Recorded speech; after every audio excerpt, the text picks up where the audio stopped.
অনেকে চুল পড়া রোধ করতে পারে এরকম ওষুধের নাম জানতে চেয়েছেন। তাদের উদ্দেশ্যে বলি যে আমাদের চুলের যে মূল প্রোটিন কেরাটিন, এটা যখন কমে যায় তখন কিন্তু চুলের মধ্যে ফাটল ধরে চুলটা রুগ্ন হয়ে যায়। এই চুলটাই কিন্তু পরবর্তীতে পড়ে যায়। তো ভিটামিন B7 বা বায়োটিন মার্কেটে ফ্লোরিজ অথবা নবটিন নামে পাওয়া যায়।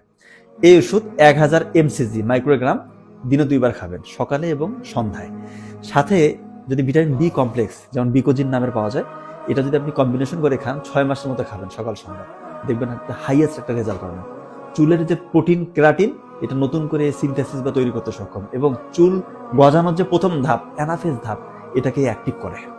তার মানে দেখেন আপনার চুল নতুন করে গজাচ্ছে এবং যে চুলগুলো রুগ্ন এটাকে পুষ্টি দিচ্ছে, প্রোটিন দিচ্ছে, ওই চুলগুলো সতেজ হয়ে যাচ্ছে। চমৎকার রেজাল্ট ইনশাল্লাহ। আরেকটা ওষুধ আছে, এটা আসলে খুব ভালো ওষুধ, মিনোক্সিডিল, কিন্তু দুঃখের বিষয় এটা বাংলাদেশে ওরাল ফর্মে মানে ট্যাবলেট আকারে পাওয়াই যায় না। 2.5 mg মিনোক্সিডিল ওষুধ, এটা কিন্তু পার্শ্ববর্তী দেশ ইন্ডিয়ায় আছে বা অন্যান্য দেশে আছে। আপনারা যদি সামহাউ ম্যানেজ করতে পারেন তাহলে দিনে একটা করে 2.5 mg এই মিনোক্সিডিল খাবেন, এটা আরো বেশি রেজাল্ট দিবেন। এই দুটার সাথে মানে বিকোজিন, নবটিন অথবা ফ্লোরিজের সাথে এই মিনোক্সিডিল কম্বিনেশন করে খেলে দেখবেন চুল পড়ার সমস্যায় থাকবে না। আশা করছি বুঝতে পেরেছেন। ধন্যবাদ সবাইকে।